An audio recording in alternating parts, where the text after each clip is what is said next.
The basic floor plate is really quite simple. It's defined by 4 points. I'll kind of show you here. There's 1, 2, 3, 4. We're going to have NURBS curves connecting those, and they're offset from the 0, 0 of the grid. This is the reference grid, and I have a reference plane indicated here right now because I'm going to use that in some subsequent manipulations of shape.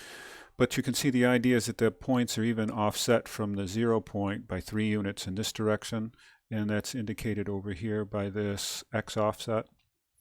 And that allows us that when we roll around this 0 origin, we have a gap between the two forms. I'll go ahead and highlight the NURBS surfaces that are generated between these points,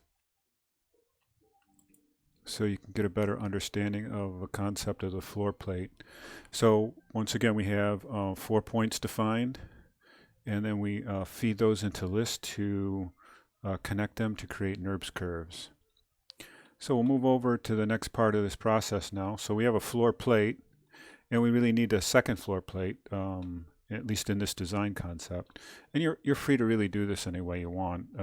This is just a step-by-step kind of manipulation, just to give you an idea of technique. So in this case, we were feeding those two NURBS curves into a rotate command. So we're joining those two curves together. We're defining a base plane, which is that, if I highlight that, it's actually showing up there. That's this rectangle here. And then I'm telling it to rotate a number of degrees, in this case 180 degrees. So if I go ahead and turn this on, we now see the other side of that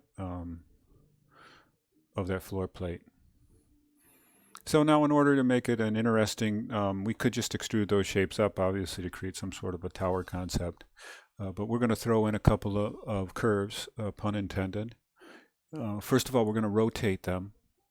We're going to make multiple floors. In this case, I've set it up to create 20 objects. And in this geometry rotate, one of the requirements for it, so we're going to feed these 4 pieces of NURBS curves. If I was to look at this list, you'd see there are 4 NURBS curves.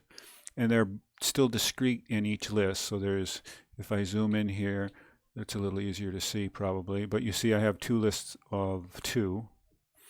And I'm repeating those items 20 times. So that's 80 curves, still discrete, and rotating the geometry a given number of degrees from 0 to 90 at a step of 20. So if we look at this, we're going from 0, and let me pin this, and we're going all the way up to 90 of degrees.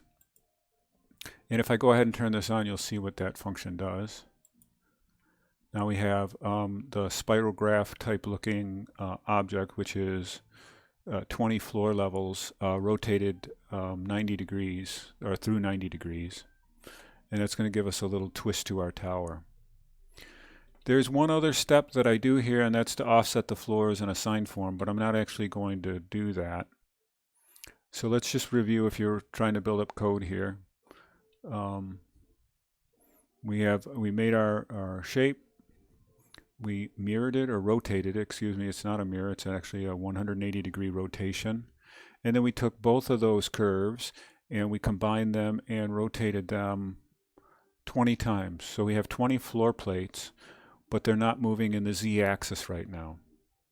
And the easy way to do that is the next step, and that's to space the floors. And I've left out, I'll come back to this function that's over here. And this is the spacing of the floors. So we've taken that geometry, which will now be 80 NURBS curves. We still have curves.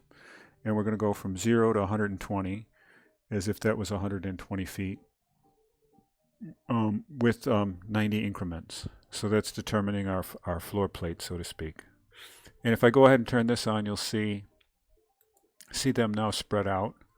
And let me bop over to a way where I can show you this as a tower. All right, and so now we have, and so now we have our floor plates spread out. And it's a little hard to see, but you can see how they're rotating or twisting. We lose the visualization of it as we get down. Maybe I can rotate this a little bit. There you go. You can see the twisting of the tower. So in the next clip, I'll come back and we'll look at how we're going to modify the, put a little twist in the whole tower. And then we'll look at building off the parts and pieces of surfaces and floors.